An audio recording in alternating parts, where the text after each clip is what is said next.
For 2 years, Captain Sophia Blake had been officially listed as missing in action, presumed dead after her F-16 vanished during a classified mission over Syria. Her squadron held a memorial service. Her parents received a folded flag. The military moved on. But what they didn't know was that their missing pilot was hiding in plain sight, working as a quality assurance inspector at air bases across the country. Until the day an emergency forced her to steal an F-16 and fly back into combat, revealing a truth that would shake the entire Air Force to its core. Before we jump back in, tell us where you're tuning in from, and if this story touches you, make sure you're subscribed, because tomorrow I've saved something extra special for you. The Arizona sun blazed overhead as the massive hangar doors of Building 47 at Sterling Air Force Base slid open with a mechanical groan. Inside, the sleek silhouette of an F-16 Fighting Falcon dominated the space, its gray camouflage paint gleaming. Under the industrial lights, the distinctive pointed nose and bubble canopy gave it an aggressive, predatory appearance that never failed to command respect from anyone who worked around these machines. Technical Sergeant Ryan Foster wiped sweat from his forehead as he emerged from beneath the aircraft's belly, a hydraulic diagnostic tool in his hands. At 26, Foster had been working on F-16s for 8 years, and he took pride in knowing these aircraft better than most people knew their own cars. But today felt different. Today they had an inspector. "Hand me that torque wrench, Stone." Foster called to Airman Bailey Stone, who was organizing tools on a nearby cart. Stone, fresh out of technical school and still getting used to the pace of active duty maintenance, fumbled with the wrench before passing it over, nervous about the inspection. Stone asked, glancing toward the hangar entrance where their visitor was supposed to arrive. Foster shrugged. "Just another pencil pusher from Washington. They show up, check some boxes, make sure we're following regulations, then disappear back to their air-conditioned offices." He tightened a fitting on the landing gear assembly. Probably never even seen the inside of a real fighter jet. Master Sergeant Diana Cross, the crew chief responsible for the entire maintenance section, approached with a clipboard in her hands.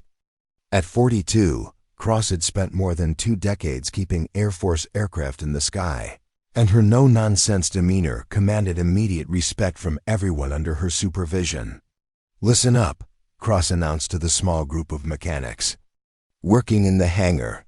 "We've got a quality assurance inspector coming through today. Name's Jennifer Hayes, civilian contractor. She's here to evaluate our maintenance procedures and equipment readiness." Airman Stone rolled his eyes. "Another one? Didn't we just have an inspection last month from those Air Force auditors?" "Different this time," Cross replied, consulting her notes. "This one's supposedly a systems specialist. Independent contractor hired by the Pentagon to assess operational readiness across multiple installations." Foster continued his work on the landing gear, only half listening. He'd been through dozens of these inspections over the years. Some inspector would show up, ask a few basic questions about procedures, take some notes, maybe point out a minor paperwork discrepancy, and then move on to the next base. It was all routine bureaucracy as far as he was concerned. "Think she actually knows anything about F-16s?" Stone asked hopefully. Cross snorted. "Doubt it. Most of these contractors learned everything they know from reading technical manuals. They can quote regulations all day, but ask them to actually diagnose a real problem, and they're useless."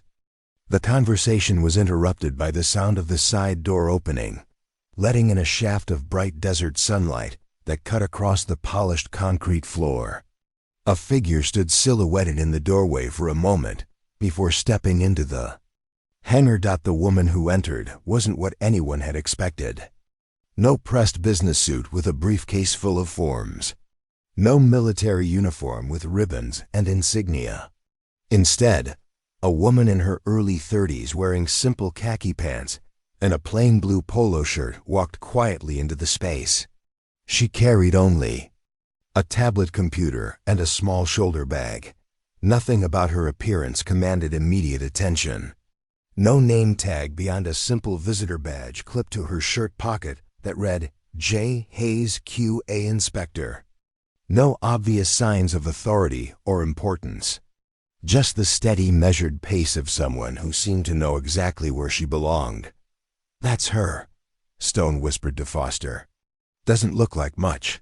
Foster glanced up from his work, taking in the newcomer with a dismissive look. Probably never even been this close to a real fighter before. Give her 5 minutes and she'd be asking us which end the engines are on. Jennifer Hayes moved methodically through the hangar, occasionally stopping to make notes on her tablet. She seemed to take no notice of the sideways glances and whispered comments from the maintenance crew. Her focus appeared to be entirely on the aircraft and equipment around her, studying everything with quiet intensity. When she approached the area where Foster was working on the landing gear assembly, she paused, watching silently as he completed his diagnostic check. "Something I can help you with, ma'am?" Foster asked, not bothering to hide his annoyance at being observed so closely. "Just documenting current maintenance practices," Jennifer replied, her voice quiet but confident. "Standard quality assurance procedure." Foster resumed his work, deliberately turning his back to her. "Well, this is standard landing gear inspection. Nothing exciting. Just making sure the hydraulic pressure is within specifications and the gear cycles properly." Jennifer said nothing, but continued watching as Foster completed his checks. After a moment, she stepped closer, studying the diagnostic readout on his equipment. "Pressure looks a little low on the main strut," she observed casually. Foster looked at the display, frowning. The reading was within acceptable limits, but barely. "It's within spec," he said defensively. "Technically, yes," Jennifer agreed. "But that reading suggests the seals might be developing micro-leaks. You might want to check the O-rings on the secondary pressure line." The suggestion caught Foster off guard. That wasn't the kind of specific technical knowledge he'd expected from a quality assurance inspector. He looked more closely at the pressure readings, then at Jennifer. "How did you know that?" he asked suspiciously. "Experience," she said simply, already moving on to examine the next piece of equipment, Master. Sergeant Cross, who had been watching the exchange from across the hangar, approached Foster after Jennifer moved away. "What was that about?" Cross asked quietly. "She just diagnosed a potential problem that I almost missed," Foster admitted reluctantly. "That's not normal for these inspector types. They usually just check paperwork and procedures." Cross glanced over at Jennifer, who was now examining the F-16's engine intake, running her fingers along the edge with the familiarity of someone who knew exactly what to look for. "Maybe she's not as green as we thought," Cross murmured as the morning progressed. Jennifer continued her methodical inspection of the hangar and aircraft. She moved with an economy of motion that suggested familiarity with military environments. Though she wore no insignia or identification to indicate any service background, the mechanics gradually returned to their normal routine, though many kept casting curious glances in her direction. During the lunch break, Cross pulled up Jennifer's credentials on the secure computer terminal in her office. The screen displayed only minimal information. Jennifer Hayes, Quality Assurance Specialist, Pentagon Contractor Services. That was it. No background? Foster asked, peering over Cross's shoulder at the sparse file. Cross shook her head. "Nothing else accessible at my clearance level. No previous work history, no qualifications listed, no educational background." Stone joined them, looking puzzled. "That's weird. Every contractor I've ever seen has pages of credentials and certifications." Foster pulled out his phone and opened a search engine, typing in Jennifer's name. He scrolled through the results, finding nothing relevant. No social media profiles, no professional networking accounts, no company websites listing her as an employee. "It's like she doesn't exist online." Who doesn't have a digital footprint these days? Stone wondered aloud. Cross was studying the minimal file on her screen with growing concern. Someone who doesn't want to be found, she said thoughtfully. Or someone whose real background is classified. Across the hangar, Jennifer was continuing her inspection, seemingly oblivious to the discussion about her mysterious credentials.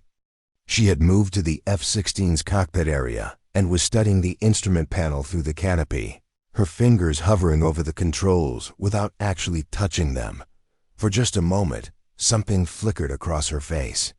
A look of recognition, perhaps even longing, as if she was remembering something from long ago. The afternoon brought new observations that only deepened the mystery. When a communication system test revealed an intermittent error, Jennifer quietly suggested checking a specific relay that wasn't mentioned in the standard troubleshooting procedures. The fix worked immediately. "How did you know about that workaround?" Foster asked, studying her face carefully. "Common issue with the Mark 7 communication suite," she replied.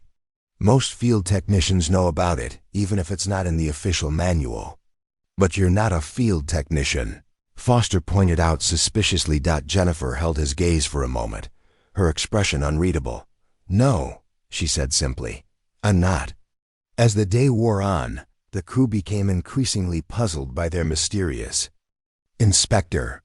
Her knowledge was too specific, too practical, too real to have come from textbooks or classroom training.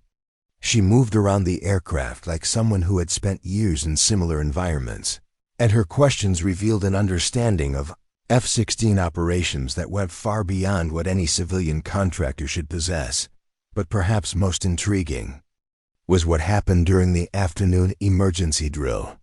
When the base alarm sounded, signaling a simulated attack, Jennifer moved without hesitation to exactly the right position for the scenario.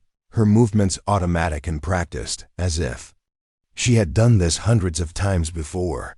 Master Sergeant Cross noticed immediately. There was something about the way Jennifer carried herself, the way she instinctively knew where to go and what to do.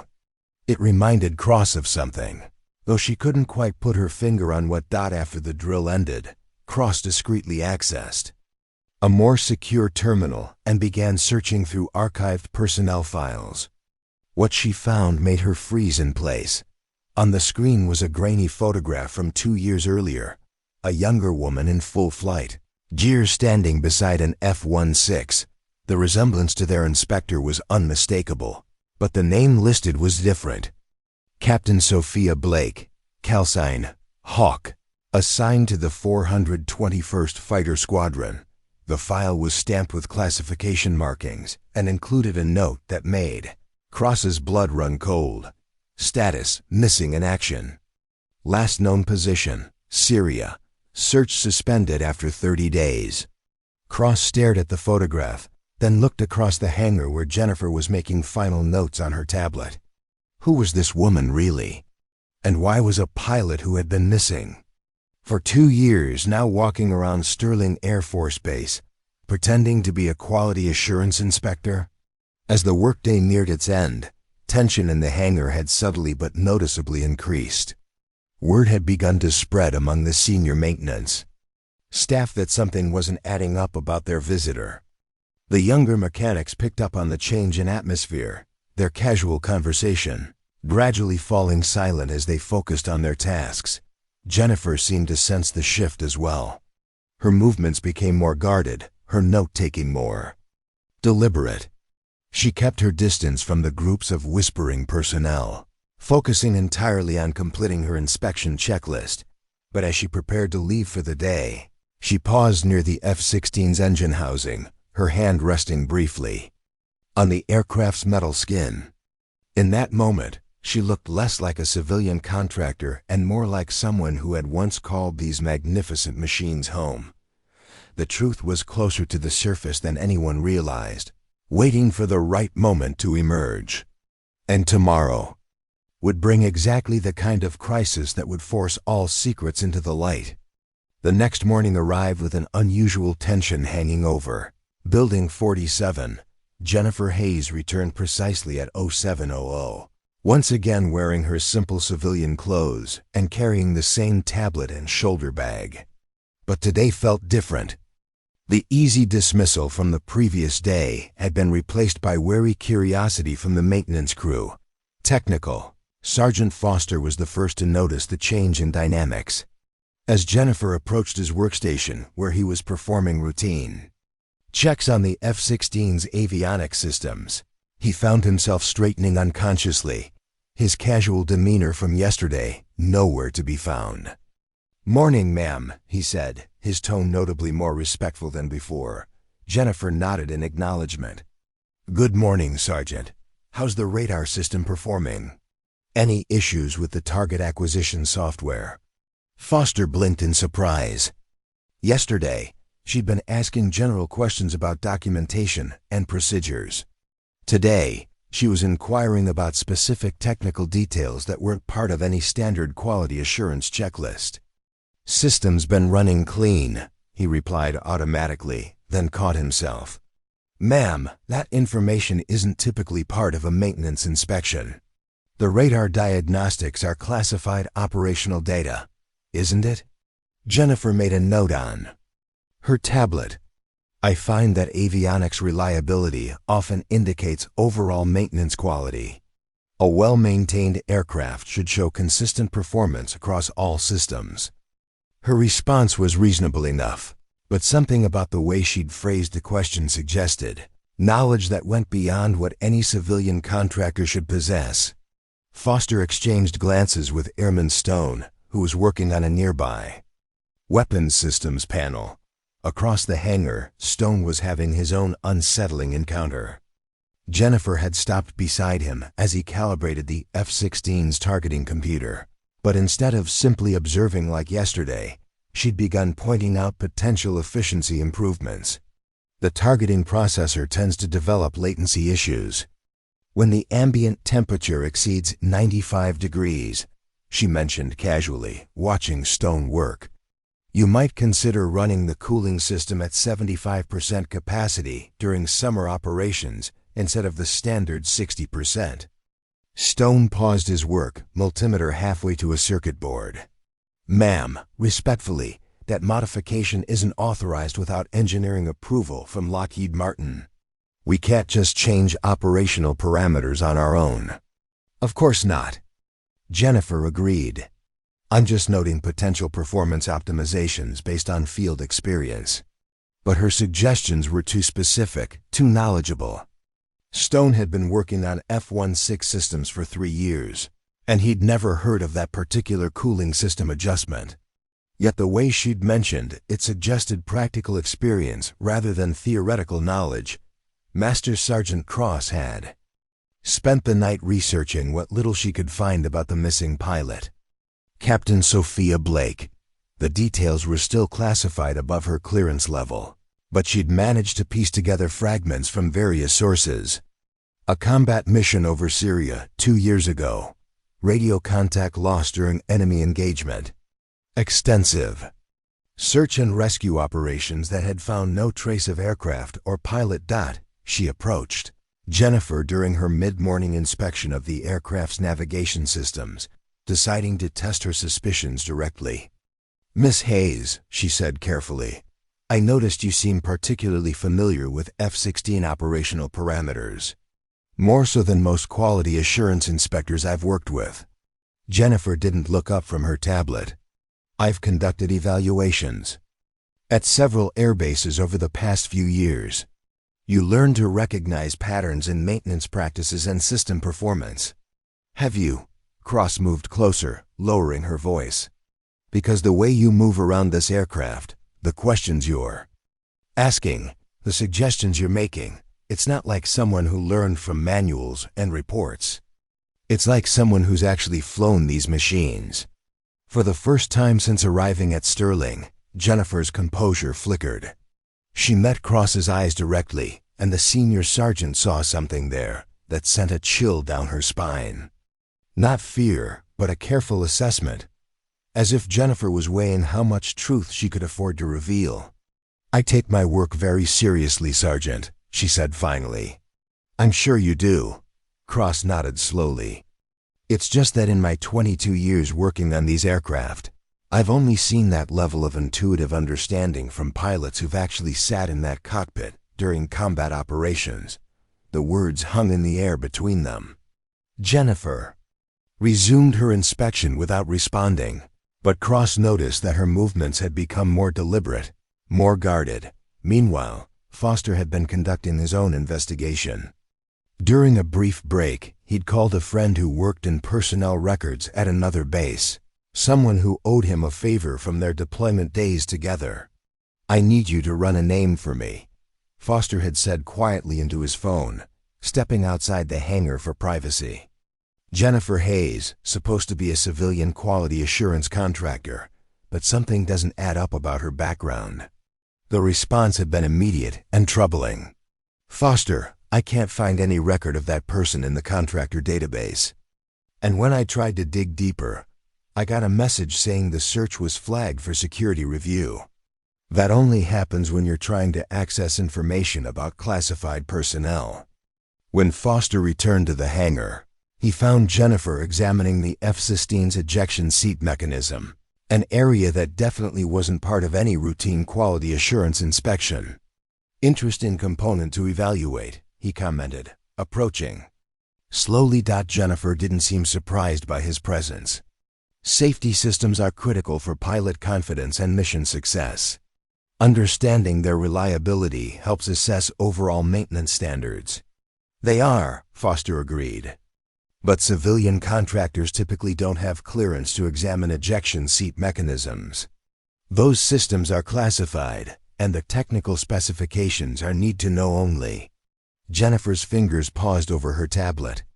"I have the appropriate security clearances for my work. Do you?" Foster pulled out his phone, showing her a text message from his contact. "Because when my friend in personnel tried to verify your background, he got told to stop asking questions. In my experience, that usually means one of two things. Either you're someone very important, or you're someone who's supposed to be invisible."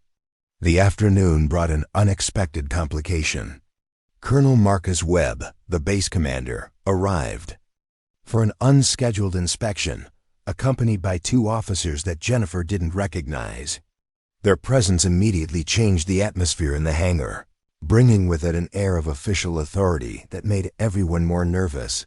"Where's our quality assurance inspector?" Colonel Webb asked Master Sergeant Cross. "Over by the weapons systems bay, sir," Cross replied, gesturing toward Jennifer's location. Webb studied Jennifer from across the hangar, his expression unreadable. "How long has she been here?" "This is her second day, sir. Yesterday she seemed like a routine contractor, but today... Cross hesitated, choosing her words carefully. "Today she's demonstrating knowledge that suggests extensive operational experience with F-16 systems." One of the officers accompanying Webb, a stern-faced woman with intelligence insignia on her uniform, spoke quietly. "Sir, we should speak with her directly." As the group approached, Jennifer seemed to sense their presence. She looked up from her tablet, and for just a moment, her professional mask slipped. The expression that crossed her face was one of recognition, followed immediately by resignation, as if she'd been expecting this confrontation. "Miss Hayes," Colonel Webb called out as they drew near. "Could we have a word?"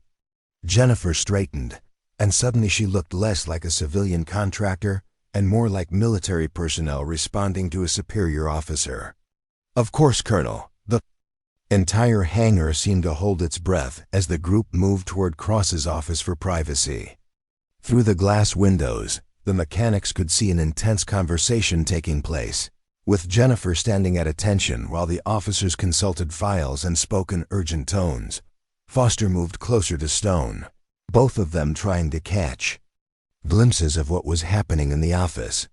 "Think she's in trouble?" Stone whispered. "I think," Foster said slowly, watching Jennifer's posture through the window, "we're about to find out who she really is." The conversation in the office was clearly heated, with the intelligence officer pointing at documents while Jennifer maintained her rigid military bearing. Whatever they were discussing, it was obvious that their mysterious quality assurance inspector wasn't who she'd claimed to be. As the meeting continued, word began to spread quietly among the maintenance crew that something significant was developing. The easy routine of the past 2 days was about to be shattered, and everyone could sense that the truth about Jennifer Hayes was finally going to emerge. Through the office window, they could see Jennifer nodding grimly as Colonel Webb spoke. Her civilian facade completely dropped. Standing there in her simple polo shirt and khakis, she somehow looked more like a military officer than many people in uniform. The truth was closer than ever to the surface, and everyone in Building 47 was about to discover that their routine, quality assurance inspection had been anything but routine. Inside the glass-walled office, Colonel Webb was studying a classified file on his tablet with growing intensity. The intelligence officer, Lieutenant Colonel Sarah Manning, had arrived with documentation that painted a very different picture of their supposed civilian contractor.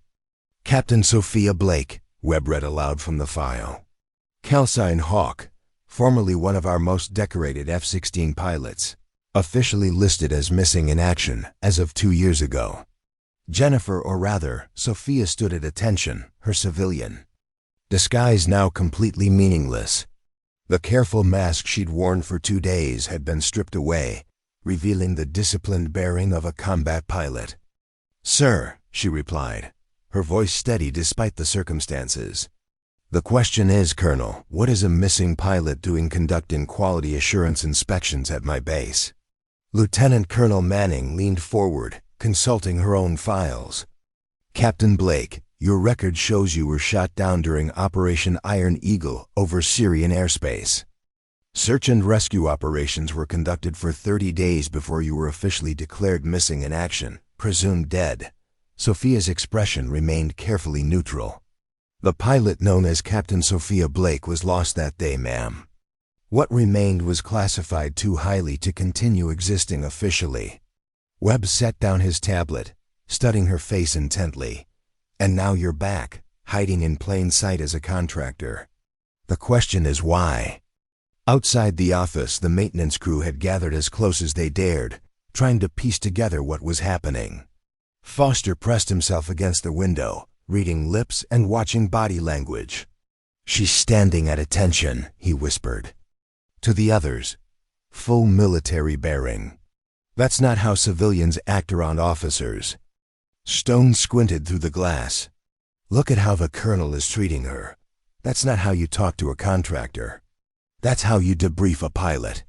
Master Sergeant Cross was monitoring radio communications when she suddenly straightened, pressing her earpiece closer. "Everyone back to work," she commanded urgently. Now, but it was too late. The base alarm system activated, its urgent wail filling the hangar. Emergency lights began flashing as the intercom crackled to life. "Attention! All personnel. Code red. Repeat, code red. All available pilots report to operations immediately." In the office, Sophia's head snapped up at the sound, her entire posture changing. Through the window, the mechanics could see her transformation from cornered suspect to alert combat pilot in a matter of seconds.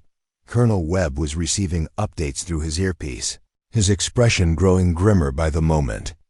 "We have a special operations team pinned down in hostile territory," he announced to the room. "They need immediate air support, but our primary pilots are either deployed overseas or grounded for medical reasons." Lieutenant Colonel Manning checked her watch. "Sir, what about Captain Reed?" "He's qualified for combat operations." "Reed is in the hospital with appendicitis," Webb replied tersely. "Surgery was this morning.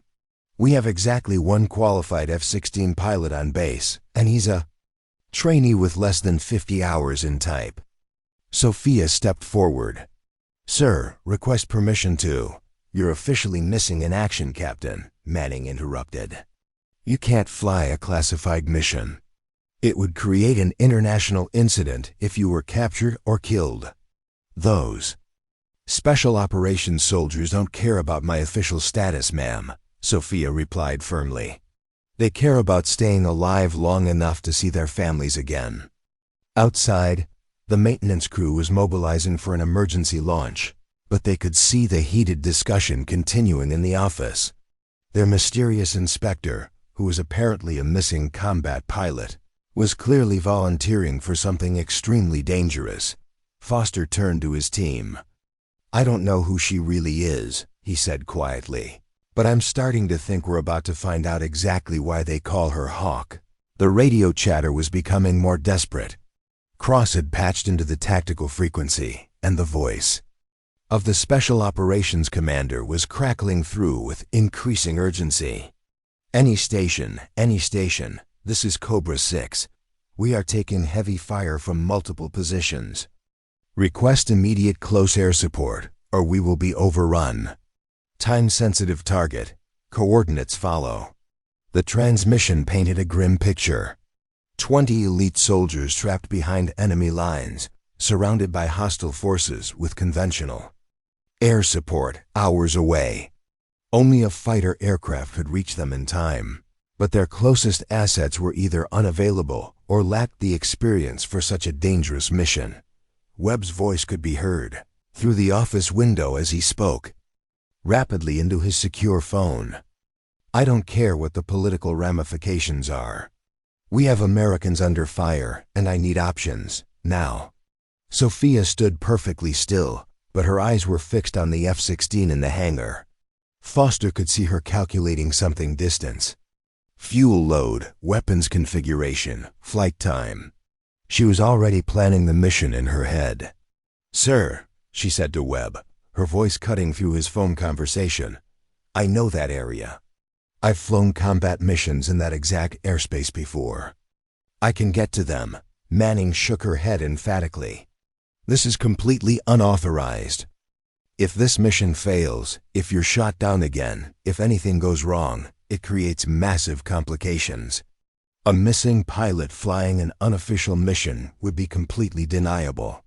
"That's exactly why this works," Sophia replied. "No official connection to the Air Force, no political complications. If something goes wrong, it's just a stolen aircraft with an unidentified pilot." Webb was torn between military necessity and political reality. His career would be over if this went badly, but those soldiers would be dead if nothing was done. The radio crackled again with another desperate transmission. "Cobra 6 to any station.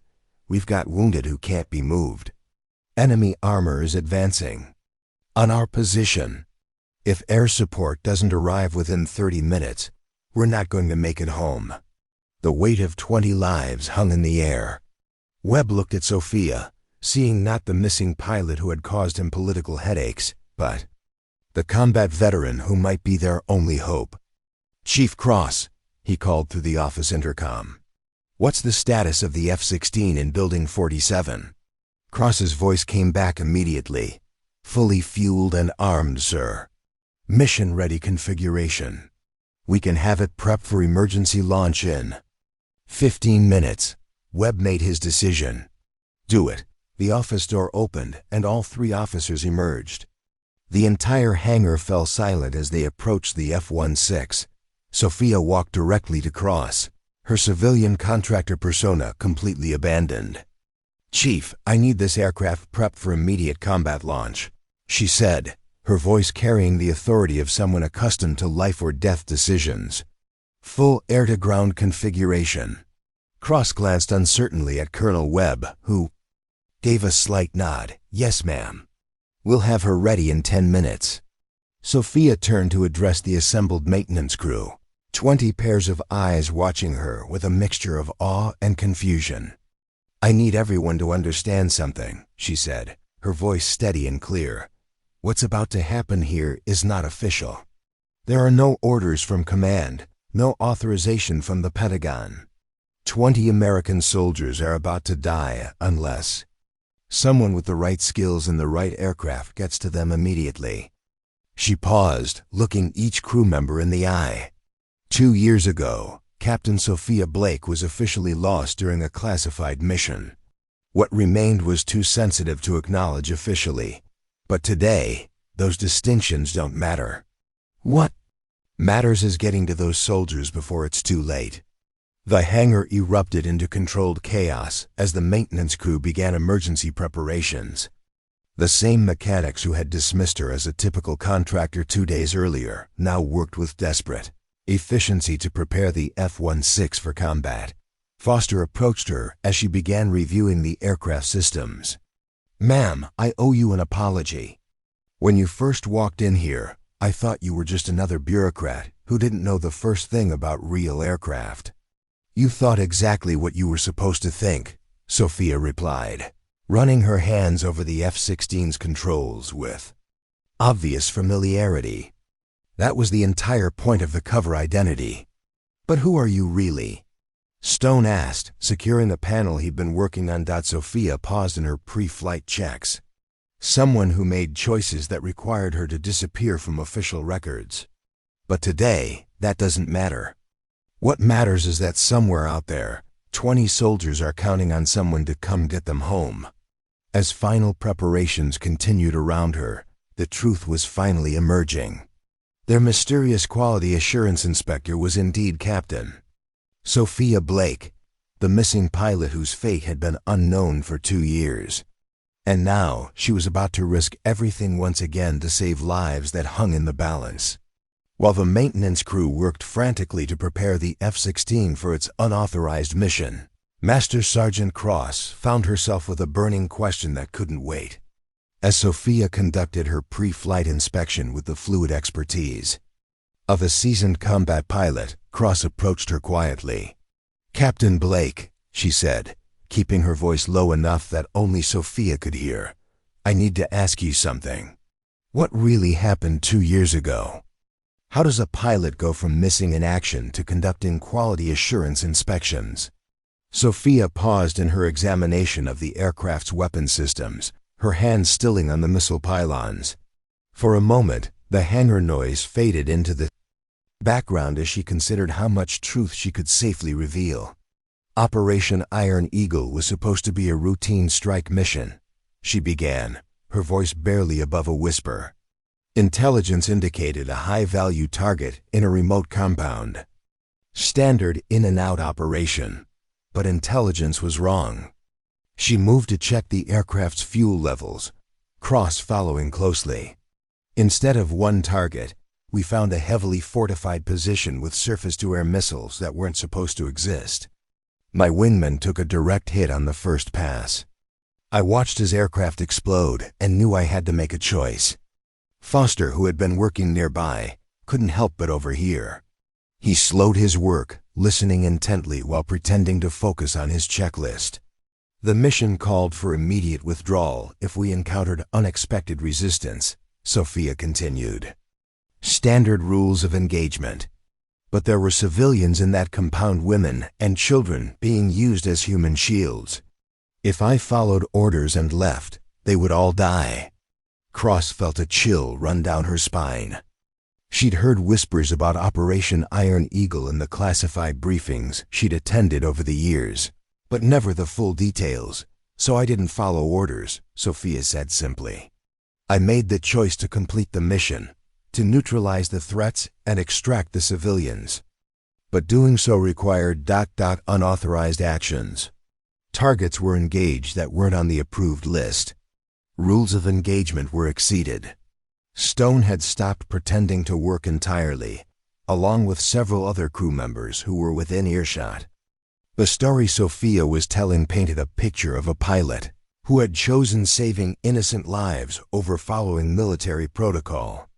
"I saved 37 civilians that day," she continued, her voice growing stronger. "But the political fallout would have been catastrophic if it came to light. An American pilot engaging unauthorized targets, exceeding rules of engagement. Acting outside the scope of approved military action, it could have triggered international incidents."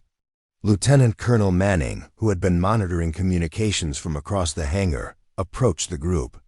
"Captain Blake, you're discussing classified information with personnel who don't have appropriate clearance." Sophia turned to face her. "Ma'am, these people are about to send me into combat in an aircraft they've maintained. They deserve to." know why their missing pilot has been hiding in plain sight for 2 years. Manning's expression softened slightly, but her voice remained firm. The official version remains that Captain Sophia Blake was shot down and listed as missing in action. What you're describing never happened. Officially, yes, Sophia agreed. But unofficially, the Pentagon faced a dilemma. Court-martial a pilot who saved 37 innocent lives but violated direct orders, or find a different solution. Foster stepped forward, unable to contain his curiosity any longer. What kind of different solution? Sophia looked around at the assembled crew, making a decision about how much truth to reveal. They gave me a choice. Face military justice for exceeding my authority, or accept a new kind of service. Disappear from official records, take on civilian contractor identities, and use my skills to ensure American aircraft and pilots are ready for exactly the kind of impossible situations that conventional planning can't address. The implications hit the crew like a physical blow. Cross spoke first, her voice tight with understanding. You've been moving from base to base, conducting real inspections while maintaining your cover. For 2 years, Sophia confirmed. Different bases, different contractor identities, always staying ahead of anyone who might look too closely. The quality assurance work was real, ensuring aircraft readiness, identifying maintenance issues, evaluating pilot training standards. Stone shook his head in amazement. But you were also watching for situations where someone with your unique qualifications might be needed. Exactly, Sophia said. The Pentagon has a problem with pilots like me. Officers who are willing to make hard choices when following orders means letting people die. Officially, they can't endorse that kind of thinking. Unofficially, they recognize that sometimes those choices need to be made. Manning stepped closer, lowering her voice. Captain, you're revealing sensitive information about a classified program. A program that's about to save 20 special operations soldiers, Sophia replied firmly. I think the circumstances justify some transparency. The radio crackled with another urgent transmission from the trapped soldiers. Cobra 6 to any station. Enemy forces are closing on our position. We've got multiple wounded and are running low on ammunition. If anyone is coming, we need them now. The desperation in the voice galvanized everyone in the hangar. Sophia's mysterious background suddenly seemed less important than the immediate crisis unfolding hundreds of miles away. Cross checked her watch. Aircraft is mission ready, Captain. All systems green. Full fuel load. Standard air-to-ground weapons. Package, but Foster had one more question that needed answering. Captain, if you've been operating under civilian cover for 2 years, how do we know you're still qualified for combat operations? Flying a desk is different from flying combat missions. Sophia's response was interrupted by Colonel Webb, who approached with a secure tablet in his hands. Captain Blake, we've received updated intelligence on the target area. Enemy surface-to-air capability is higher than initially assessed. He handed her the tablet, showing satellite imagery of the area where the special operations team was trapped. Multiple hostile positions were marked, along with the locations of anti-aircraft weapons that made the mission extremely dangerous. Sir, Sophia said after studying the intelligence, this is a high-threat environment. SAM sites here, here, and here. Triple positions covering the primary approach routes. Whoever flies this mission is going into a shooting gallery.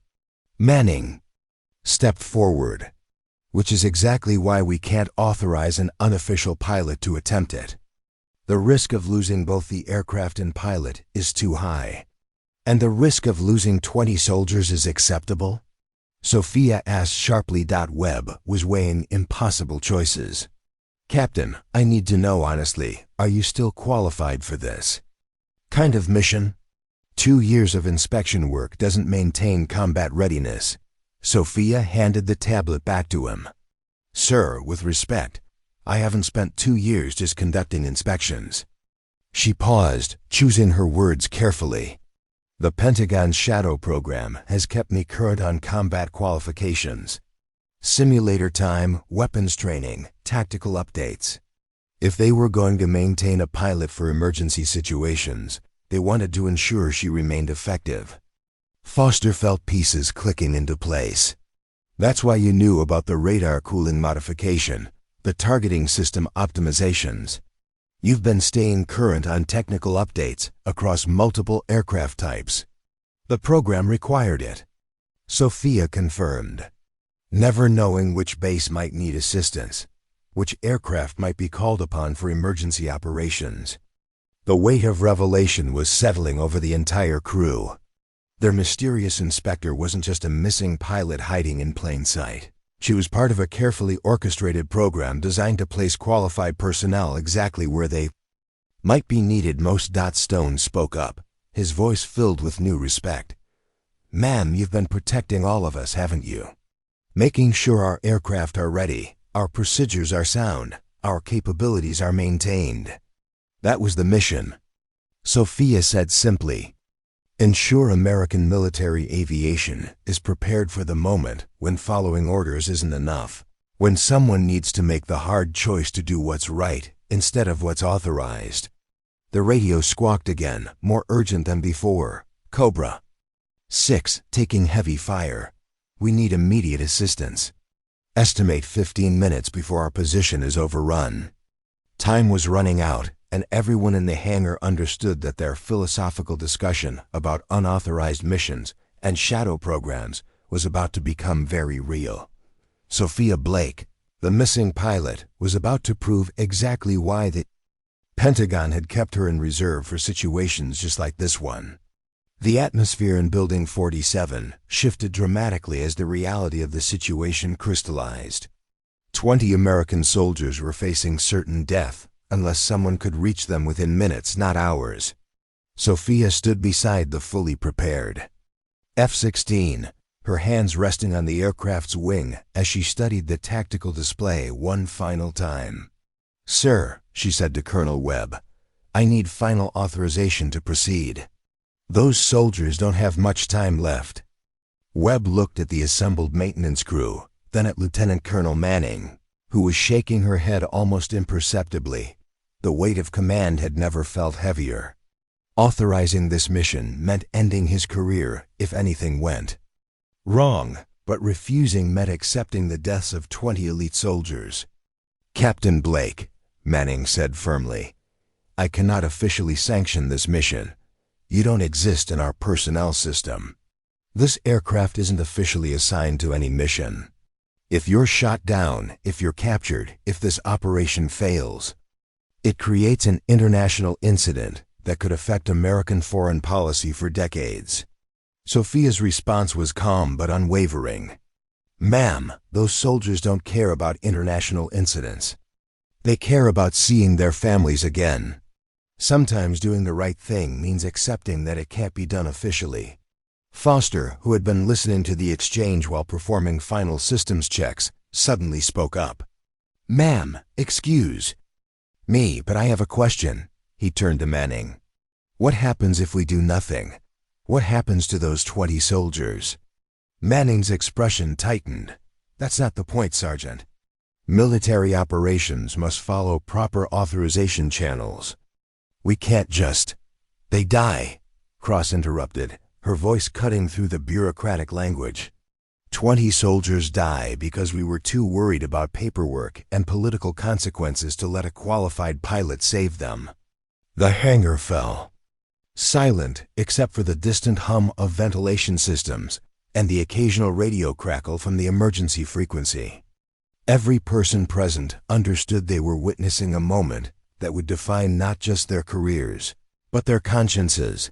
Sophia climbed the ladder to the F-16's cockpit, settling into the ejection seat with the fluid ease of someone returning home after a long absence. Her hands moved over the controls with practiced precision, running through startup sequences that were clearly embedded in muscle memory. Chief Cross, she called down, I need you to understand something. What I'm about to do is my choice alone. No one in this hangar gave me orders. No one authorized this action. If anyone asks, a civilian contractor stole an aircraft during a moment of confusion. Webb stepped forward, his decision made. Captain, you're not stealing anything. As base commander, I'm authorizing emergency use of this aircraft for a humanitarian rescue mission. Manning turned to him sharply. Sir, you can't. I can and I am, Webb replied firmly. 20 Americans are about to die. I have a qualified pilot and a mission-ready aircraft. Sometimes command means making the hard choice and accepting the consequences. Preparing and narrating this story took us a lot of time, so if you are enjoying it, subscribe to our channel. It means a lot to us. Now back to the story. The radio crackled with another transmission. This one more desperate than any before. Cobra 6 to any station. Enemy armor is within visual range. We are taking casualties. If anyone is coming to help us, it has to be now. Sophia's jaw tightened as she completed her pre-flight checklist. Through the canopy, she could see the maintenance crew watching her with expressions ranging from awe to concern. These people had dismissed her as a bureaucrat just 2 days ago. Now they were witnesses to something that would probably never appear in any official record. Tower, this is Hawk requesting immediate departure clearance, she said into her radio, using her old call sign for the first time in 2 years. The response came back immediately. Hawk, you are cleared for takeoff. Runway 09, winds light and variable, good hunting. Foster approached the aircraft as the engines began their startup sequence, the distinctive whine of the F-16's turbofan engine filling the hangar. Captain, he called up to the cockpit, what do we tell people about what happened here? Sophia looked down at him, her helmet visor reflecting the hangar lights. You tell them the truth, Sergeant. A missing pilot came home just long enough to do her job. Stone ran up with a final systems check report. Ma'am, all green across the board. Aircraft is mission ready, but ... He hesitated. But what, airman? Ma'am, you're flying into a hot zone with no backup, no support, and no official recognition. If something goes wrong out there, no one can come help you. Sophia's smile was visible even through her helmet visor. Stone, that's exactly how I prefer to operate. No backup means no one else gets hurt if things go sideways. Cross stepped forward as the canopy began to close. Captain, one more thing. When you get back, and you will get back, what happens then? Do you disappear again? The question hung in the air as the canopy sealed with a pneumatic hiss. Through the transparent aluminum, they could see Sophia considering the answer. When she spoke, her voice came through the external communication system. Chief, I've been hiding for 2 years because that's what the mission required. But after today, I think it's time for Captain Sophia Blake to officially come back from the dead. The F-16's engine reached full power, and the aircraft began rolling toward the hangar exit. As it emerged into the bright Arizona sunlight, the sleek fighter looked predatory and purposeful, its pilot hidden behind the reflective canopy, but her intentions crystal clear. Webb turned to Manning as they watched the aircraft taxi toward the runway. Colonel, this conversation never happened. This mission never occurred. Is that understood? Manning's expression was conflicted, but she nodded slowly. Sir, if this goes wrong, 20 families don't lose their sons and daughters today, Webb interrupted. That's what matters. The distinctive roar of the F-16's afterburner echoed across Sterling Air Force Base as Sophia accelerated down the runway. The aircraft lifted off with the aggressive climb angle that marked an emergency departure, banking sharply toward the northeast and the distant crisis that awaited her intervention. In Building 47, the maintenance crew stood in respectful silence, watching until the fighter disappeared into the desert sky. They had just witnessed something extraordinary, the return of a legend who had never really left, just remained hidden until the moment when her unique skills were desperately needed.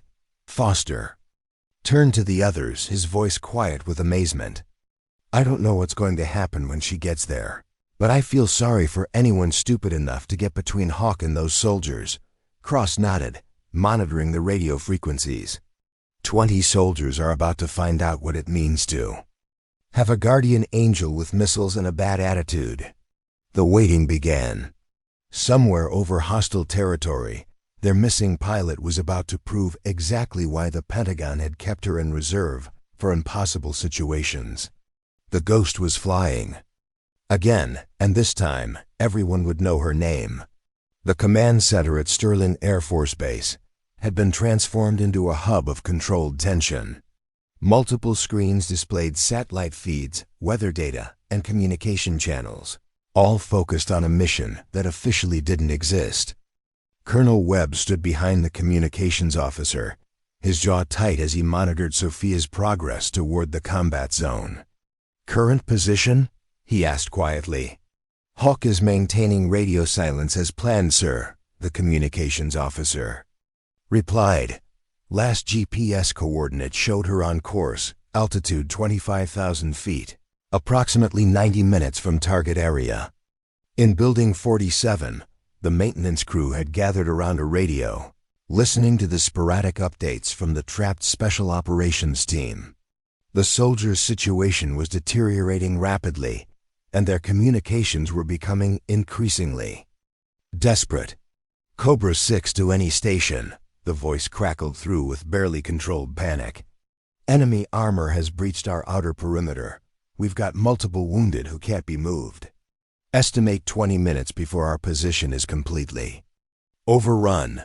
Foster adjusted the radio frequency, hoping to catch any word from Sophia. F-16 pilots usually maintain communication blackout during approach to hostile territory, he explained to the younger mechanics. Too much risk of enemy detection and missile lock. Stone, who had been monitoring weather reports, looked up with concern. "The meteorology office is showing a massive sandstorm developing in the target area. Visibility is going to be near zero." Cross shook her head grimly. That might actually work in her favor. Surface-to-air missiles rely heavily on visual acquisition. If she can navigate through the storm, she might be able to get close enough to engage targets before they can respond effectively. Meanwhile, 800 miles away, Sophia was threading her F-16 through the leading edge of the sandstorm. The aircraft bucked and rolled in the turbulent air, while her heads-up display showed visibility dropping to less than half a mile. Flying in these conditions required instincts that couldn't be taught in simulators, the kind of seat-of-the-pants aviation that separated exceptional pilots from merely good ones. "Cobra 6, this is Hawk," her voice finally came through the radio at Sterling, calm and professional despite the chaos she was flying through. "I have your coordinates. Proceeding to target area. Keep your heads down." The response was immediate and filled with desperate relief. "Hawk, this is Cobra 6. Actual, we have enemy armor closing from 3 directions. Coordinates as follows." The team leader rattled off precise targeting information, while automatic weapons fire could be heard in the background. In the command center, Webb leaned over the tactical display. "She's really going to try this. 1 aircraft against entrenched enemy positions in the middle of a sandstorm." Lieutenant Colonel Manning, who had been monitoring intelligence updates, spoke up. "Sir, we're receiving reports that enemy forces in that area have been reinforced with advanced surface-to-air systems. This isn't just a rescue mission anymore, it's a suicide run." But Sophia's voice came through the radio again, steady and determined. "Cobra 6, I have visual on enemy positions. Painting targets now. Take cover and stay down." The battlefield appeared ahead of her through the swirling sand, a narrow valley where 20 American soldiers were surrounded by vastly superior forces. Her targeting system locked onto the first enemy position, a tank formation that was advancing on the trapped team's location. Cobra 6, weapons hot, engaging hostile armor. The first missile streaked from her aircraft, cutting through the sandstorm like a guided lightning bolt. The explosion lit up the brown landscape as the lead enemy tank erupted in flames. "Sophia." immediately banked hard to the right, avoiding the surface-to-air missiles that were already being launched in response to her attack. "Direct hit on lead armor," came the excited voice from the ground. "Hawk, you just bought us some breathing room." But Sophia wasn't finished. Her targeting computer had identified multiple threats, and she systematically engaged each one with the precision that had made her legendary among combat pilots. Enemy positions that had seemed impregnable moments before were being eliminated with surgical accuracy. "Cobra 6, this is Hawk. I count 3 more armor targets and an anti-aircraft. Position, moving to engage." The radio crackled with automatic weapons fire as the Special Operations Team took advantage of the confusion to improve their defensive positions. "Hawk, be advised enemy SAM site is active to your northwest. They've got a lock on you." "Copy." That, evading and engaging. What happened next would be talked about in pilot-ready rooms for years to come. Instead of retreating from the missile threat, Sophia dove directly toward it, using the sandstorm as cover while her aircraft's electronic warfare systems jammed the enemy's targeting radars. At the last possible moment, she released a precision-guided missile that destroyed the SAM site in a spectacular fireball. "SAM site is down," she reported, her voice still calm despite having just performed a maneuver that would have been considered impossible by most pilots. "Cobra 6, what's your status?"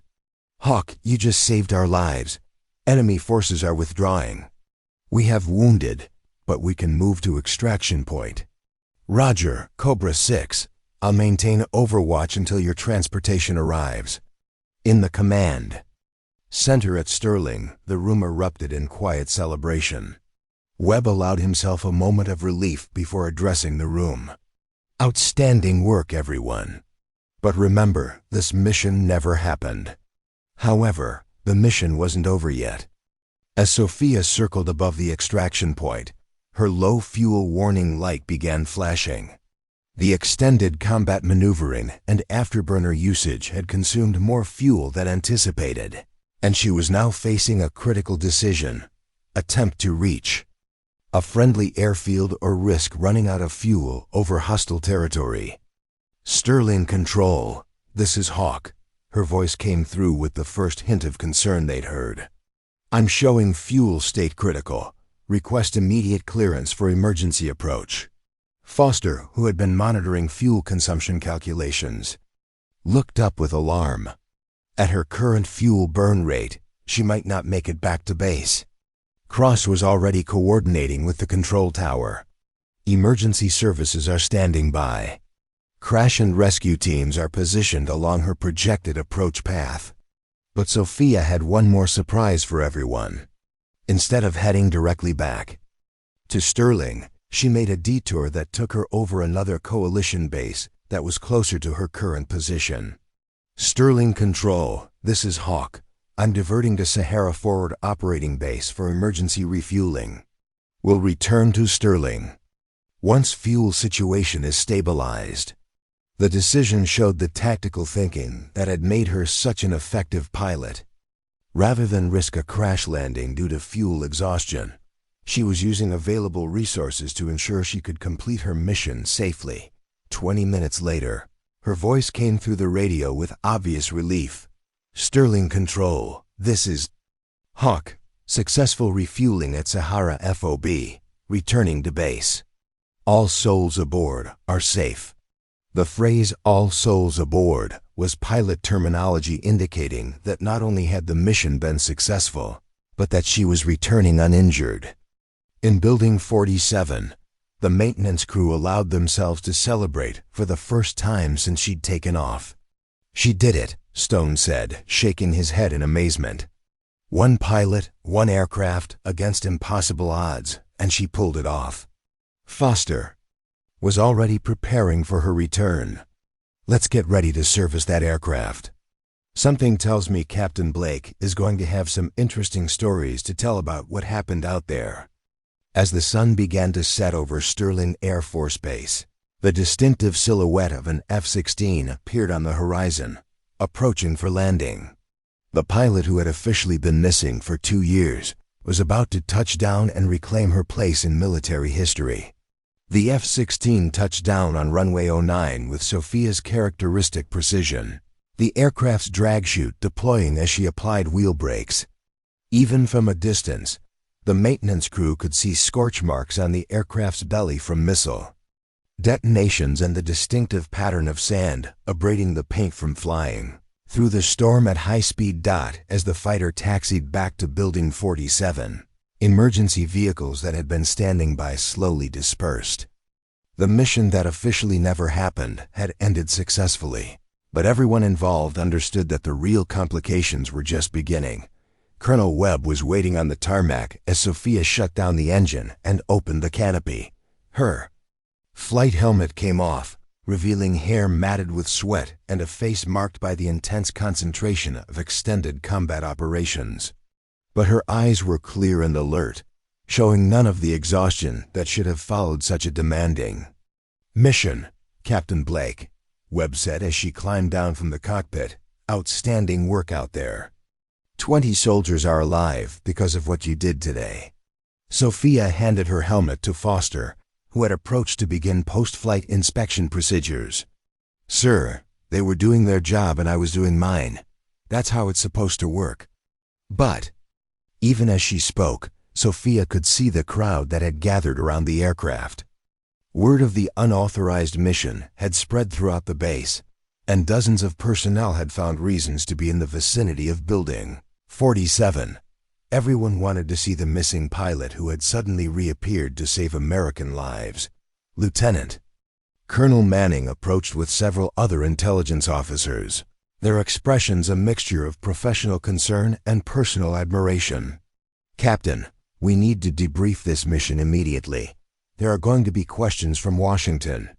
"I'm sure there are," Sophia replied, beginning to remove her flight gear. "But before we deal with politics, let's make sure this aircraft is properly serviced." It performed flawlessly under extreme conditions. Master Sergeant Cross was already conducting a preliminary inspection of the F-16, documenting the evidence of combat operations. "Captain, I count impact marks from at least 3 surface-to-air missiles that detonated close enough to cause fragmentation damage. How did you manage to avoid direct hits?" Sophia smiled grimly. "Combination of electronic countermeasures, aggressive maneuvering, and the sandstorm.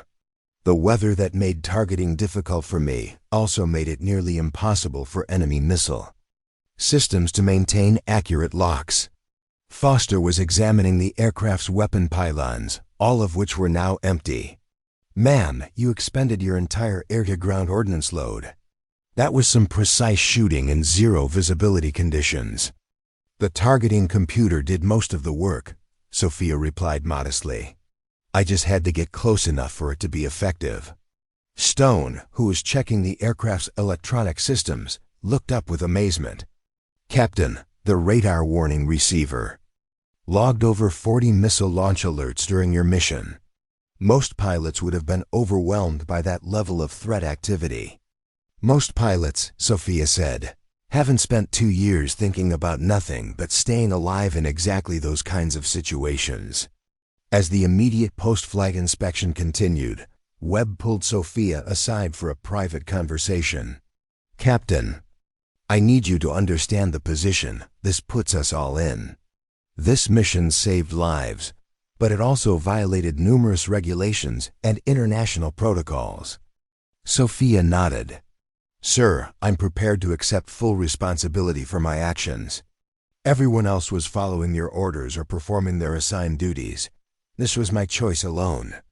"That's not going to work," Webb replied.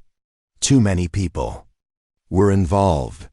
The maintenance crew, the communications staff, the intelligence officers, everyone who participated in supporting this mission could face disciplinary action."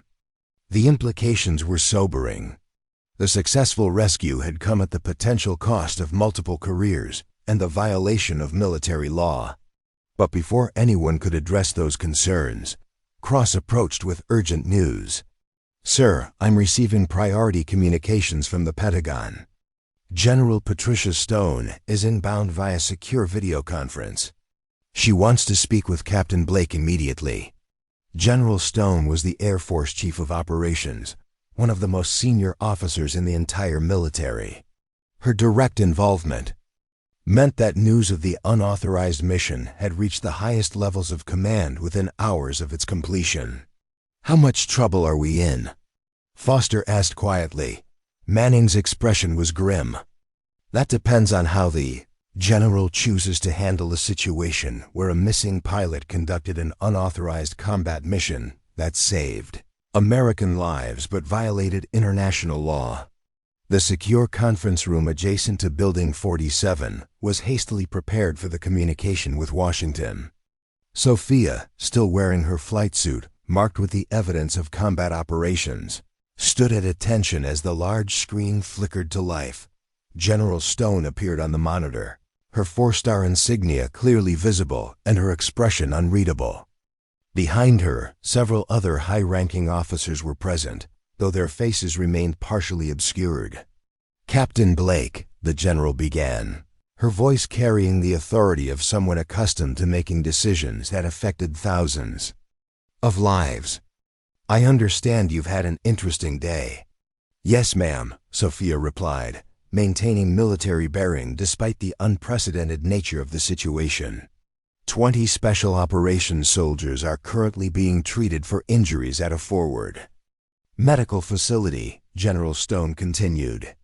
"According to their reports, they owe their lives to an F-16 pilot who appeared out of a sandstorm and single-handedly destroyed an entire enemy armor formation." The general paused, consulting notes that weren't visible to the camera. "The political situation is complex and unidentified. American aircraft conducting combat operations in that region creates diplomatic complications that we're still assessing." Webb stepped forward.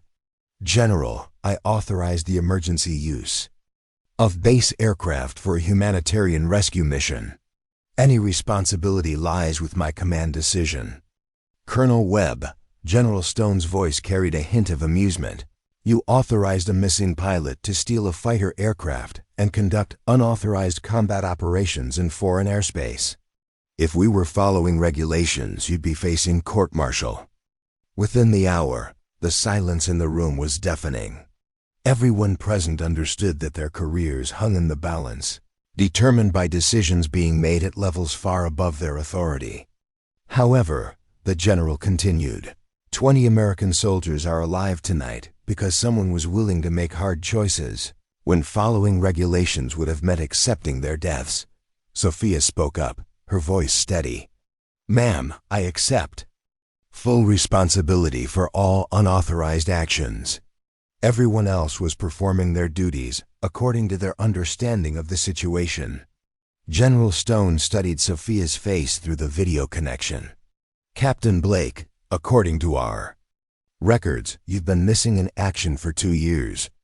Today, you somehow managed to appear at Sterling Air Force Base, conduct a precision combat mission, and save American lives. I think it's time we had an official conversation about your status." The moment everyone had been dreading and anticipating was finally arriving. Sophia Blake's 2-year absence from official military records was about to be addressed at the highest levels of Air Force Command, and nobody knew what that would mean for her future or the futures of everyone who had supported her unauthorized mission. General Stone's image on the secure video connection remained steady as she consulted documents that weren't visible to the assembled group at Sterling. The silence stretched uncomfortably before she spoke again, her tone shifting to something more serious. "Captain Blake, what I'm about to tell you is classified at the highest levels," she began. 2 years ago, when you disappeared during Operation Iron Eagle, the Pentagon faced an unprecedented situation. We had a pilot who had exceeded her authority to save civilian lives, creating both a hero and a potential diplomatic disaster. Sophia remained at attention, but her expression showed she was preparing for revelations that might be difficult to hear. The decision was made to list you as missing in action while a select committee determined how to handle your case. What the committee discovered was that your actions, while unauthorized, had prevented a massacre that would have resulted in international condemnation of American military operations. Lieutenant Colonel Manning leaned forward slightly. "Ma'am, are you saying the captain's missing status was intentional?" "I'm saying," General Stone replied, "that Captain Blake's disappearance allowed us to resolve a complex situation while preserving her ability to serve in ways that conventional military structure couldn't accommodate." Webb felt a chill as the implications became clear. "General, are you telling us that Sophia has been operating under Pentagon authorization for the past 2 years?" "Not exactly, Colonel. What I'm telling you is that certain individuals within the Pentagon have been aware of her activities and have chosen not to interfere with them." Sophia spoke up, her voice tight with controlled emotion. "Ma'am, I was told that I had a choice between court-martial and unofficial service. I chose to serve." "And you have served exceptionally well," General Stone confirmed. "Your quality assurance work at 17 different military installations has identified critical maintenance issues, prevented 2 potential aircraft losses, and maintained readiness standards that have directly contributed to mission success across multiple operations."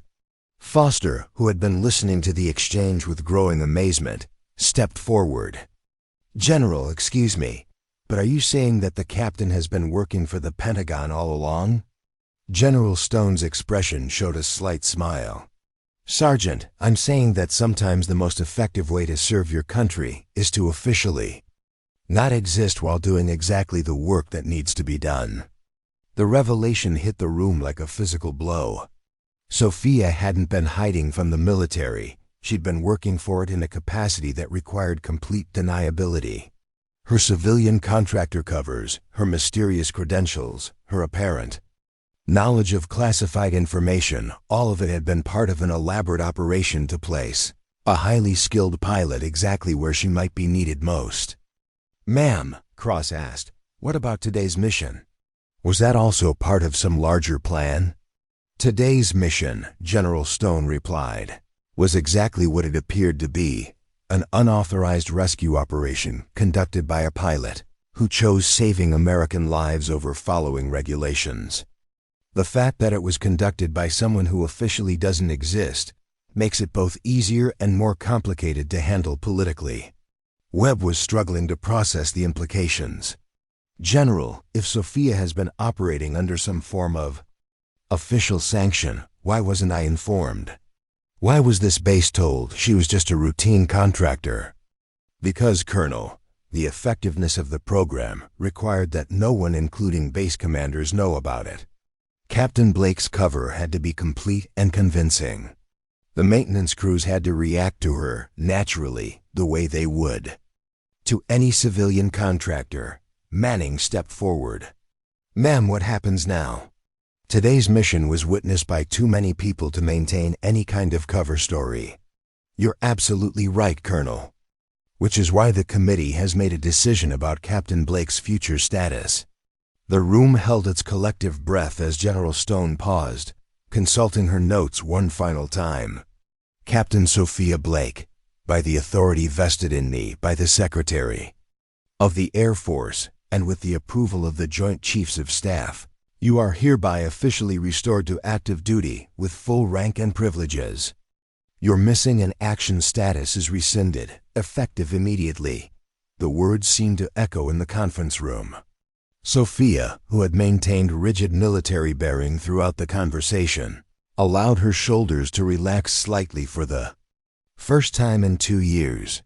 "Furthermore," General Stone continued, "you are being awarded the Distinguished Flying Cross for your actions during Operation Iron Eagle and the Air Force Cross for today's rescue mission.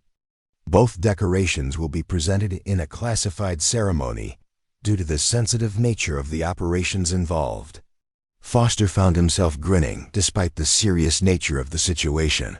"Ma'am, does this mean Captain Blake is officially alive again?" "Very much alive, Sergeant. And officially assigned to Sterling Air Force Base as Commander of Special Operations Aviation Support. a new position created specifically to utilize her unique qualifications. Webb stepped forward. "General, what about the unauthorized nature of today's mission? The regulatory violations, the international implications?" General Stone's expression became slightly more stern. "Colonel, according to our official records, Captain Blake conducted an emergency rescue mission under direct authorization from Base Command. The mission was successful, with no loss of American life or equipment. Any other interpretation of events would be inconsistent with official documentation." The general was making it clear that the Pentagon had decided to support the mission retroactively, providing official cover for everyone involved. "However," she continued, "future operations of this nature will require proper authorization channels. Captain Blake's new position will include protocols for rapid response to emergency situations, but within established military procedures." Sophia finally spoke up. "Ma'am, thank you for the opportunity to serve officially again. But I need to ask, what about the other pilots who might be in situations similar to mine? Officers who made hard choices that couldn't be officially sanctioned." "General." Stone's smile returned. "Captain, your new position includes responsibility for identifying and supporting exactly those kinds of personnel. The Pentagon has learned valuable lessons from your 2-year sabbatical about the need for flexibility in addressing complex situations." Manning raised her hand slightly. "General, what's the official explanation for Captain Blake's reappearance? After being missing for 2 years? Captain Blake was conducting classified operations in deep cover. The details remain classified, but her service record shows continuous active duty throughout the period in question. Any gaps in documentation are due to the sensitive nature of her assignments."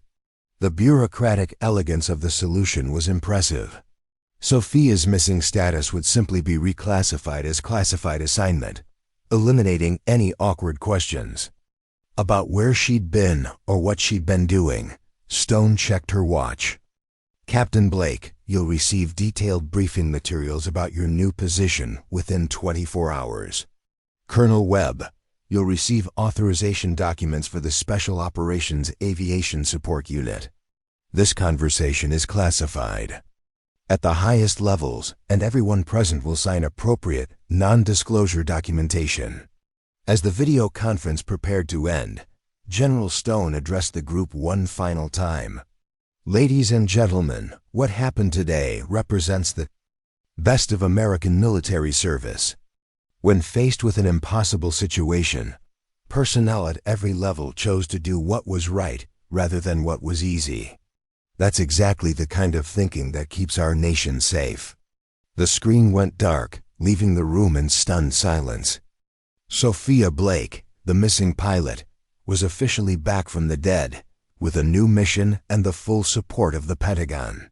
The ghost had finally come home. In the hours following General Stone's video conference, Sterling Air Force Base experienced what could only be described as controlled chaos. Word of Sophia's official return spread through the military community with the speed that only truly extraordinary news could achieve. Personnel who had served with her during her original assignment began arriving from bases across the country, requesting permission to witness her formal reinstatement.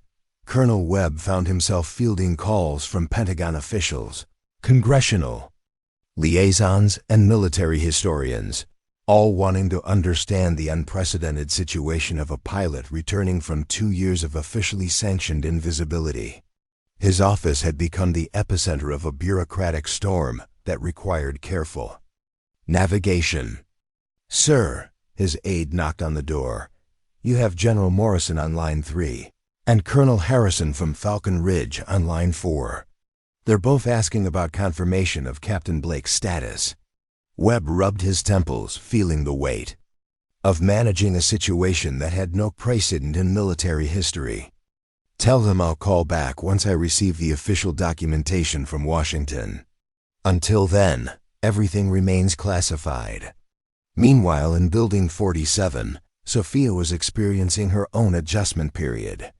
For 2 years she had moved through military installations as an invisible observer, watching from the outside as crews went about their daily routines.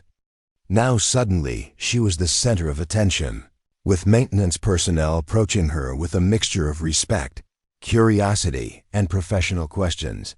Technical Sergeant Foster had assumed the role of unofficial liaison, helping manage the constant stream of visitors while ensuring that normal operations could continue. "Captain," he said, approaching her as she reviewed the F-16's post-mission maintenance report, "we've got reporters trying to get onto the base. Public Affairs is handling them, but they're asking some very specific questions about yesterday's events." Sophia looked up from the technical documentation, her expression showing the careful consideration that had kept her alive during 2 years of covert operations. "What kind of questions?" "Questions about an unidentified F-16 that was observed over hostile territory, about special operations soldiers who were rescued under impossible circumstances, about a pilot who appeared out of nowhere to save American lives." The implications were clear. Despite official efforts to maintain secrecy, the rescue mission had been too visible to completely suppress. Satellite imagery, communications intercepts, and eyewitness accounts from the rescued soldiers had created a paper trail that investigative journalists were beginning to follow. Master Sergeant Cross joined the conversation, carrying a secure tablet with intelligence updates. "Captain, I'm receiving reports that enemy forces in the area where you conducted your mission are claiming they were attacked by a ghost pilot who appeared out of a sandstorm and disappeared just as quickly." Sophia smiled grimly. "Let them think it was a ghost. That works better for everyone involved." But the situation was more complex than simple media management. Lieutenant Colonel Manning had been coordinating with Pentagon intelligence services to assess the broader implications of Sophia's sudden visibility. "Captain Blake," she said, approaching the group, "we need to discuss the security implications of your new status. For 2 years, her survival has been a closely guarded secret. Now enemy intelligence services know that you're alive and active." The warning carried serious weight. Sophia's presumed death had provided protection not just for her, but for the operations she had been involved in over the past 2 years. Her sudden reappearance would trigger intense interest from foreign intelligence agencies, who would want to understand how an officially dead pilot had been conducting operations across multiple theaters. "What kind of security measures are we talking about?" Foster asked, his concern evident. Manning consulted her tablet. "Enhanced personal protection, restricted travel, classified residence information. Captain Blake has become a high-value target simply by existing officially again." Sophia considered this information carefully. "Ma'am, I've been managing operational security for 2 years. I understand the risks involved in visibility, but I also understand that 20 soldiers are alive because someone was willing to accept those risks." As the afternoon progressed, more details about Sophia's new position began to emerge. The Special Operations Aviation Support Unit would be tasked with rapid response to situations where conventional military protocols were insufficient to save American lives. It represented a formal recognition of the need for flexibility in military operations, codifying the kind of thinking that had kept Sophia alive and effective during her unofficial years. Airman Stone, who had been monitoring communications traffic, approached with news that would reshape everyone's understanding of the broader situation. "Captain, I'm picking up chatter that suggests your rescue mission yesterday wasn't an isolated incident. Intelligence is indicating that several other impossible rescue operations over the past 2 years might have involved SIMILA, our unofficial pilot support." The revelation suggested that Sophia's program had been larger than anyone at Sterling had realized. Rather than a single pilot operating in isolation, it appeared that multiple personnel might have been functioning in similar capacities, providing emergency support while maintaining official non-existence. Webb emerged from his office with a folder of classified documents that had just arrived from Washington. Captain Blake, I have your official orders and position briefing. Your new unit will have authorization for immediate deployment anywhere in the world, with streamlined approval processes that bypass traditional bureaucratic delays. He handed her the documents, his expression showing both pride and concern. You'll have access to any aircraft in the Air Force inventory, priority fuel and munitions allocation, and direct communication channels to the Joint Chiefs of Staff. Essentially, you're being given the resources to do officially what you've been doing unofficially for 2 years.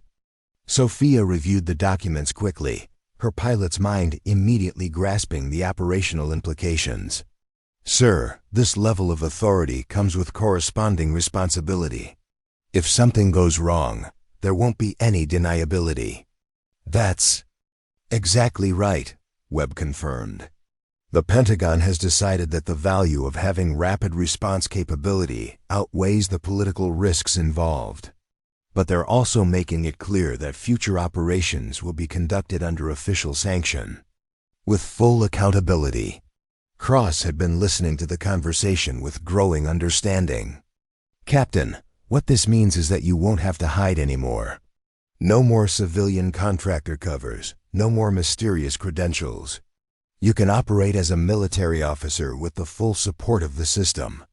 It also means, Manning added, that you'll be under constant scrutiny from both friendly and hostile intelligence services. Your effectiveness will depend partly on your ability to operate, knowing that your every move is being watched and analyzed.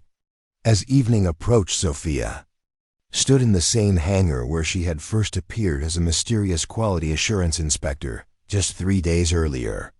The F-16 that had carried her on yesterday's rescue mission sat in the same spot, but everything else had changed completely. Foster approached her one final time as the day shift prepared to end. Captain, I have to ask, do you regret anything that's happened?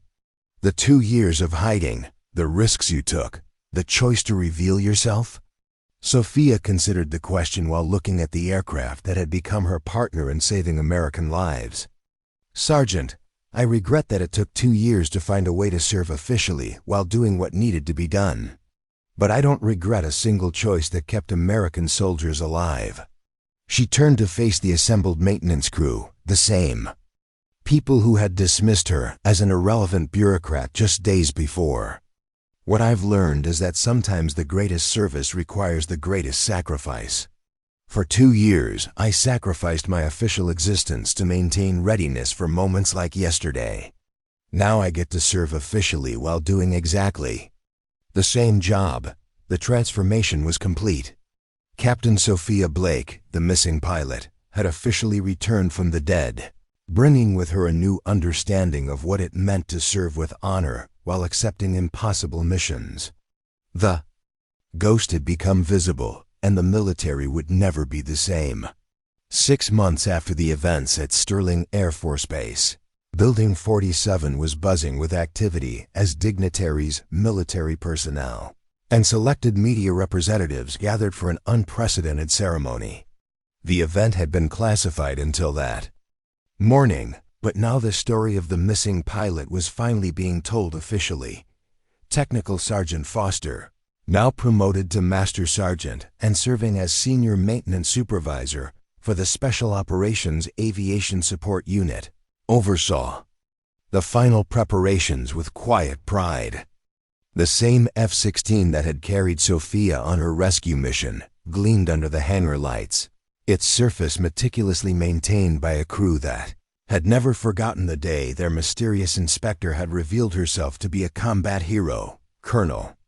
Webb stood at a makeshift podium, reviewing his remarks one final time. After months of classified hearings, congressional briefings, and Pentagon reviews, the decision had been made to reveal the truth about the shadow pilot program and the woman who had made it work. Nervous, sir? Foster asked as he approached. Webb smiled, adjusting his dress uniform. A little. It's not every day you get to officially resurrect someone from the dead, and then give them a medal for saving lives while they were supposed to be invisible. At the back of the hangar, Master Sergeant Cross from Sterling had arrived with several members of her original crew. They'd requested permission to attend, having become part of the story themselves when they'd helped launch an unauthorized rescue mission that had saved 20 American lives. "Think you actually show up?" Stone asked, now wearing the stripes of a staff sergeant and serving as part of Sophia's permanent support team. Cross smiled confidently. She's never missed a mission yet. As if summoned by their conversation, a familiar figure appeared in the hangar doorway. But this time, Captain Sophia Blake wasn't wearing civilian contractor clothes or maintaining a false identity. She walked in wearing the full dress uniform of an Air Force major, with ribbon bars that told the complete story of her service, and a newly minted set of wings that reflected her official return to active duty. The assembled crowd fell silent as she made her way toward the front of the hangar. For many of the younger personnel present, this was their first glimpse of the legendary pilot they'd heard about in whispered conversations across air bases throughout the military. General Patricia Stone, who had flown in personally for the post-ceremony, stepped forward to greet her. "Major Blake," she said formally, then smiled warmly. "It's good to see you in proper uniform again." "Thank you, ma'am. It feels good to be officially visible." Colonel Webb called the ceremony to order, his voice carrying clearly through the hangar's sound system. "Ladies and gentlemen, today we honor not just an exceptional pilot, but a model of what it means to serve with honor, even when that service cannot be officially recognized." He paused, looking directly at Sophia. 2 years ago, Captain Sophia Blake was officially declared missing in action during a classified mission. Today, we're here to correct the record and to recognize not just her survival, but her continued service to this nation in ways that few could imagine and fewer still could accomplish. The formal citation was read, detailing Sophia's official achievements, her exceptional performance during Operation Iron Eagle, her successful deep cover operations maintaining aircraft readiness across multiple installations, her prevention of the Sterling emergency, and her instrumental role in developing new protocols for rapid response to impossible situations. But for Sophia, the most meaningful moment came when Webb called forward the original maintenance crew from Building 47. "Major Blake," he said, "these personnel worked beside you when you were officially just a contractor. They've requested the honor of presenting you with something special." Foster stepped forward, carrying a carefully folded flag, not just any flag, but the one that had flown over Sterling Air Force Base on the day of the rescue mission. "Ma'am," he said formally, "from all of us who've had the honor of serving with the ghost pilot who became visible when it mattered most." As Sophia accepted the flag, Stone spoke up from the assembled crew. "Ma'am, we just want you to know that we always suspected you were exactly who you needed to be when you needed to be it." The emotion in the hangar was palpable. This wasn't just a military ceremony, it was a family reunion between people who had shared something extraordinary. General Stone took the podium for the final remarks. "Major Blake will be assuming expanded command of the Special Operations Aviation Support Division. Her mission will be to ensure that when our people meet the impossible, someone is prepared to make it possible." She paused, looking around the hangar at the faces of people who had witnessed history. The program that Major Blake pioneered has proven that sometimes the most valuable service requires the greatest personal sacrifice. Her willingness to disappear from official existence in order to maintain readiness for emergency situations represents the highest traditions of military service. After the formal ceremony, Sophia found herself surrounded by well-wishers and colleagues, but she noticed someone standing quietly by the F-16, a young airman she didn't recognize. She approached him. "Airman ... double quotes she read from his name tape, Rodriguez. Is there something I can help you with?" "Yes, ma'am." I just wanted to say thank you. My brother was one of the special operations soldiers you saved that day. He's getting married next month, and his kids will grow up with their father because of what you did." Sophia felt the weight of everything that had led to this moment. The choices, the sacrifices, the years of invisible service, the decision to become visible again when lives hung in the balance. Your brother saved himself, Airman. I just provided air support. As the crowd began to disperse, Sophia walked over to the F-16, running her hand along its familiar surface. Foster joined her, along with Cross and the rest of the original crew. "Strange to be back officially," Foster observed. "In some ways," Sophia replied, looking around the hangar at the faces of people who had become more than colleagues. They'd become proof that courage and sacrifice were recognized, even when they couldn't be officially acknowledged. But the mission hasn't changed. Take care of the aircraft, take care of each other, and be ready when the impossible becomes necessary. She smiled, looking at the assembled group. The only difference is that now I get to do it all officially, with backup, with support, and with the best maintenance crews in the Air Force. Cross approached with a tablet displaying new mission parameters. "Ma'am, your first official assignment just came through. There's a situation developing overseas that might require someone with your particular qualifications." Sophia looked at the mission details, then at the assembled crew that would support her. For 2 years she'd worked alone, invisible, and officially non-existent. Now she had something she'd almost forgotten existed, a team. "Well then," she said, her voice carrying the quiet confidence that had made her a legend, "let's get to work." As the hangar lights dimmed and the ceremony participants departed, the F-16 Fighting Falcon stood ready once again. But this time, when the impossible became necessary, the missing pilot wouldn't have to fly alone. Sophia Blake was officially back, and the skies would never be the same. The story that had begun with dismissal and hidden identity had ended with recognition and restored honor. Sometimes heroes hide in plain sight, waiting for the moment when the world needs them most. And sometimes, if we're very fortunate, we get to witness the moment when they step back into the light. The missing pilot had finally come home to stay. Up next, you've got 2 more standout stories right on your screen. If this one hit the mark, you won't want to pass these up. Just click and check them out. And don't forget to subscribe and turn on the notification bell so you don't miss any upload from us.